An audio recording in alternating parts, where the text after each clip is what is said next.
সৰ্থেবাৰী আৰক্ষী থানাৰ ভাৰপ্ৰাপ্ত আৰক্ষী বিষয়া মনোৰঞ্জন কোঁৱৰক শিৱসাগৰ জিলালৈ বদলি। সৰ্থেবাৰী থানাত আনুষ্ঠানিকভাৱে বিদায় জনালে আৰক্ষী বিষয়াগৰাকীক। চৰকাৰী নিৰ্দেশনা অনুসৰি বৰপেটা জিলাৰ সৰ্থেবাৰী আৰক্ষী থানাৰ ভাৰপ্ৰাপ্ত আৰক্ষী বিষয়া তথা অসম আৰক্ষীৰ উপ পৰিদৰ্শক মনোৰঞ্জন কোঁৱৰক শিৱসাগৰ জিলালৈ বদলি কৰা হৈছে। এই সংক্ৰান্তত বুধবাৰে সন্ধিয়া সৰ্থেবাৰী থানাত অনুষ্ঠিত হয় আৰক্ষী বিষয়া মনোৰঞ্জন কোঁৱৰৰ বিদায় অনুষ্ঠান। উক্ত অনুষ্ঠানত বৰপেটা জিলা সদৰ অতিৰিক্ত আৰক্ষী অধীক্ষক মামনি হাজৰিকা, অপৰাধ শাখাৰ অতিৰিক্ত আৰক্ষী অধীক্ষক বিদ্যুৎ বিকাশ বৰাভূঞা, প্ৰবেশনাৰ উপ আৰক্ষী অধীক্ষক আনিশা বৰা উপস্থিত থাকি বিদায়ী আৰক্ষী বিষয়া মনোৰঞ্জন কোঁৱৰক শুভেচ্ছা জ্ঞাপন কৰাৰ লগতে আশীৰ্বাদ প্ৰদান কৰে। ইয়াৰ উপৰি সৰ্থেবাৰী আৰক্ষী থানা, সৰ্থেবাৰী থানাৰ অধীনস্থ নাগৰিক সমিতি, সৰ্থেবাৰী থানা গাঁওৰক্ষী বাহিনী, সৰ্থেবাৰী প্ৰেছ ক্লাব, পঞ্চগ্ৰাম উন্নয়ন সমিতি, বেলবাৰী সদৌ সাংবাদিক সন্থাৰ সাধাৰণ সম্পাদক নকুল তালুকদাৰ, সৰ্থেবাৰী ৰাজহ চক্ৰ বিষয়া দীপাংকৰ বৰ্মন, সাংবাদিক তথা কবি তফিকুৰ ৰহমান, তাৰাবাৰী আৰক্ষী থানাৰ ভাৰপ্ৰাপ্ত আৰক্ষী বিষয়া মৃণাল শৰ্মা, বিশিষ্ট ব্যৱসায়ী তথা অসমীয়া বোলছবিৰ সহকাৰী প্ৰযোজক অমৰেন্দ্ৰ ভাগৱতী, বিশিষ্ট ভায়লিন বাদক দুলাল বৈশ্য, সৰুক্ষেত্ৰী উন্নয়ন খণ্ডৰ খণ্ড উন্নয়ন বিষয়া পংকজ হাজৰিকাকে ধৰি বিভিন্ন অনুষ্ঠান প্ৰতিষ্ঠান আৰু ব্যক্তি বিশেষে বিদায়ী আৰক্ষী বিষয়াগৰাকীক সম্বৰ্ধনা জ্ঞাপন কৰি তেখেতৰ উজ্জ্বল ভৱিষ্যত কামনা কৰে। বৰপেটা চেঙাৰ পৰা লাচিত বায়ানৰ report, north east frontier news. কথাখিনি মানে ভাবিলে কিবা আৱেগিক নিচিনা লাগে। সেইখিনি কথালৈ মনত নেপেলাই মানে প্ৰথম দিনাখনিৰ পৰা কেনেধৰণে কি কাম কৰিলোঁ বা কি ইমানখিনি হয়তো ৰিভাইজ কৰাৰ মানে এতিয়া নাহেই কথাখিনি মানে। তথাপিও মই বৰপেটা যোৱা আপোনাৰ 27 নৱেম্বৰ 2021 চনত বৰপেটা ডিষ্ট্ৰিক্টত জইন কৰিছিলোঁ। তাৰ পাছতে মই কিছুদিন বৰপেটা সদৰ থানাত প্ৰায় 1 মাহ ওচৰা-ওচৰিকৈ আছিলোঁ। তাৰ পাছতে মই আলুপতিচৰ থানা, ইয়াৰ হয়তো বেছিভাগেই থানাখন ক'ত আছে বুলি ক'লে মানে হয়তো কোনেও দেখি পোৱা নাই। মই তাত প্ৰায় 8 মাহ কৰ্মৰত কৰি ইয়াত আহিলোঁ 9 আগষ্ট 2022 আৰু প্ৰায় 2 বছৰ আৰু 3 দিন হ'লে 2 বছৰে হ'ব।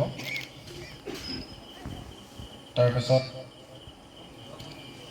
আজি আহি পালেহি, ইয়াৰ পৰা যাব লগা হ'ল।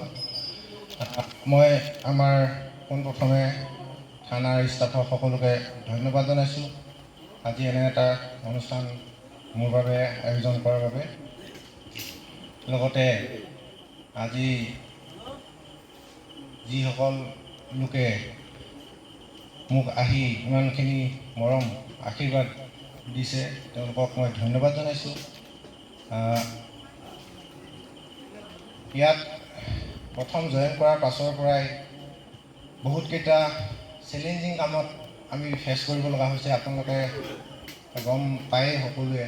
তাৰ ভিতৰতে আটাইতকৈ চেলেঞ্জিং কামটো হৈছে যোৱা বছৰ ছেপ্টেম্বৰ অক্টোবৰ মাহত আমাৰ সৰ্থেবাৰীত এটা ডাঙৰ প্ৰতিবাদী কাৰ্যসূচী হৈছিলে, যিটো কাৰ্যসূচী কোনো দিনাখনেই আমি পুলিচে ৰেষ্ট পোৱাই নাছিলোঁ।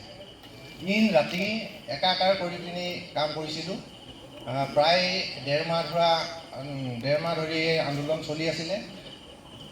যদিও 1.5 মাহ বা 1 মাহ ইমানখিনি আন্দোলন চলিলে, মই মানে গোটেই সৰ্থেবাৰী ৰাইজে দৈনিক কিবা নহয় কিবা এটা প্ৰতিবাদ কৰে, কিন্তু কাৰো লগত ব্যক্তিগতভাৱেই হওক বা সামাজিকভাৱে হওক কাৰো লগত মোৰ কোনো ধৰণৰ সংঘাত হোৱা নাই আৰু মোৰ সংঘাত হোৱা তেনেকুৱা মনতো কৰা নাই।